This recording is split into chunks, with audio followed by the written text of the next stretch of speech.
Social media Sindhi जा नाज़रीन मूं मुख़्तसर अंदाज़ में मुख़्तसर वक़्त में अव्हां जे आॾो तक़रीबन 11 हदीसूं पढ़ियूं। मुस्लिम शरीफ़, तिरमिज़ी शरीफ़, अबू दाऊद शरीफ़ ऐं सही बुख़ारी शरीफ़ जेके हदीस जूं मोतबर किताबूं आहिनि, इन्हनि में वाज़े लफ़्ज़ मौजूदु आहिनि जो पाण सॻोरन सल्लल्लाहु अलैहि वसल्लम खां पोइ ॿियो को नबी नथो थी सघे। इहो ई अक़ीदो मुसलमाननि जो आहे। 1400 सालनि खां इहो ई अक़ीदो हलंदो आयो आहे ऐं इंशा अल्लाह अज़्ज़ व जल क़यामत ताईं इहो ई अक़ीदो हलंदो रहंदो। मुफ्ती साहब, अल्लाह पाक जे आख़िरी नबी मुहम्मद अरबी सल्लल्लाहु ताला अलैहि वसल्लम जो आख़िरी नबी हुजण ऐं नबूवत जो दरवाज़ो बंदि हुजण जो बयान क़ुरान और हदीस मां बयान फरमाईंदा। नबी करीम सल्लल्लाहु अलैहि वसल्लम ख़ातमुन नबीयीन आहिनि। इहो उहो अक़ीदो आहे जेको मुसलमान जे ॿार खे बि ख़बर आहे, यानी ख़ातमुन नबीयीन, तमामु नबियुनि मां सभ खां आख़िरी नबी, पाण खां पोइ को बि नबी नथो अची सघे। इहो अक़ीदो क़ुरान मां वाज़े आयतुनि मां साबित आहे। इहो अक़ीदो कई हदीस शरीफ़ुनि मां साबित आहे, जंहिंमें वाज़े लफ़्ज़ आहिनि जो नबी करीम सल्लल्लाहु अलैहि वसल्लम खां बाद को बि नबी न ईंदो। जीअं त अल्लाह तबारक व तआला सूरह अहज़ाब में इरशाद फरमाए थो, मा कान मुहम्मदुन अबा अहदिम मिर रिजालिकुम वलाकिन रसूलल्लाहि व ख़ातमन नबिय्यीन। ऐं मुहम्मद तव्हां जे मर्दनि मां कंहिं जा वालिद न आहिनि, पर उहे अल्लाह जा रसूल ऐं तमामु नबियुनि में सभ खां आख़िर आहिनि।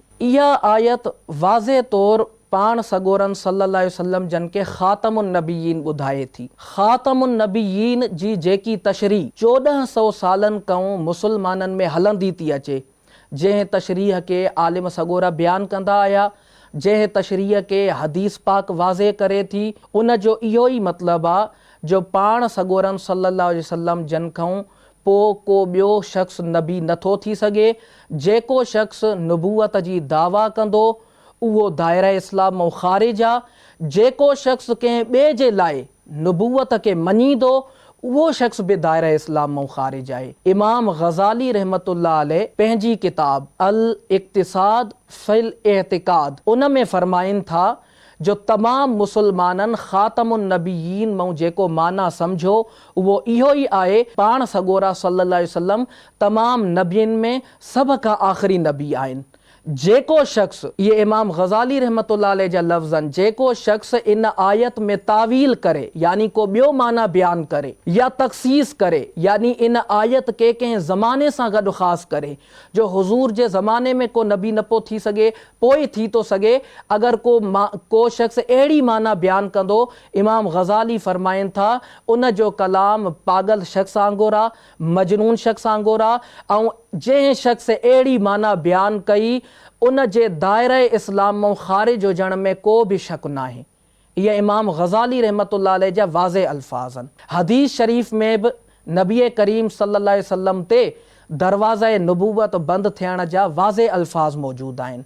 मां मुख़्तसर अंदाज़ में अव्हां जे आॾो हदीस शरीफ़ जी मोतबर किताबूं सियाहे सिता उन मां सिर्फ़ु ख़ासि अल्फाज़ पेश कंदुसि, जंहिं मां वाज़े थी वेंदो जो पाण सॻोरा सल्लल्लाहु अलैहि वसल्लम जन तमामु नबियुनि मां सभ मां आख़िरी नबी आहिनि। नबी करीम सल्लल्लाहु अलैहि वसल्लम जन इरशाद फरमायो, सही बुख़ारी शरीफ़ जी रिवायत आहे, ला नबी बादी, मूंखां पोइ को नबी न ईंदो।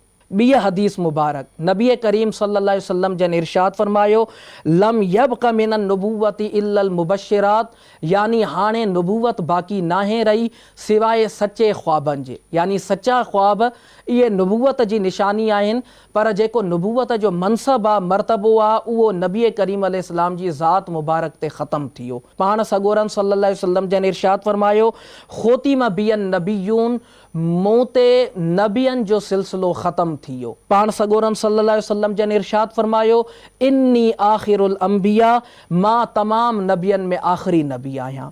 पाण सॻोरन सल्लल्लाहु अलैहि वसल्लम जन इरशाद फरमायो, अना ख़ातमुन नबिय्यीन, मां तमामु नबियनि में सभ खां आख़िरी नबी आहियां। पाण सॻोरन सल्लल्लाहु अलैहि वसल्लम जन इरशाद फरमायो, जितू फ़ख़तमतुल अंबिया, मां हिन दुनिया में आयुसि ऐं मूं नुबुवत जे सिलसिले खे ख़तमु करे छॾियो। इहा हदीस शरीफ़ वाज़े तौरु ॿुधाए थी जो पाण सॻोरम सल्लल्लाहु अलैहि वसल्लम खां पोइ को ॿियो नबी नथो थी सघे। नबी करीम अलैहिस्सलाम इरशाद फरमायो, अनल आकिब वल आकिबुल्लज़ी लैस बादहु नबियुन। मां आकिब आहियां। आकिब जी माना आहे पोयों अचण वारो। मां पोयों अचण वारो आहियां ऐं आकिब उहो आहे जंहिंखां पोइ को नबी न अचे। जेको शख़्स पोयों ईंदो, पोयों अचण जो मतिलबु इहो आहे जो उन जे पोयों ॿियो को नथो अचे। नबी करीम सल्लल्लाहु अलैहि वसल्लम वाज़े फरमाए छॾियो जो मूंखां पोइ ॿियो को नबी न ईंदो। ईअं ई सही मुस्लिम शरीफ़ जी रिवायत आहे, ला नुबुवत बादी, मूंखां पोइ नुबुवत आहे ई कान। ला नुबुवत ताकीद आहे ई कान। इहे तरीक़े सां जामे तिर्मिज़ी में रिवायत आहे, नबी करीम अलैहिस्सलाम इरशाद फरमायो, लैस बादी नबियुन, मूंखां पोइ को नबी न आहे।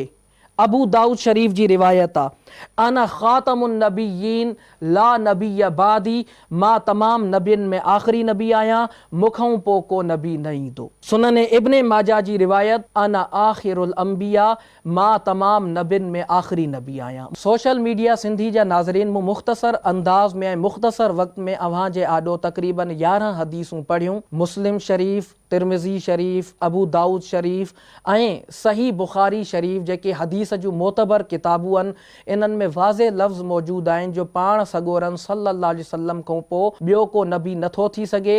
इहो ई अक़ीदो मुस्लमाननि जो आहे। 1400 सालनि खां इहो ई अक़ीदो हलंदो आयो आहे ऐं इंशा अल्लाह ज़जल क़यामत ताईं इहो ई अक़ीदो हलंदो रहे। सिंधी सोशल मीडिया पेज खे लाइक कयो, फॉलो कयो ऐं शेयर कयो।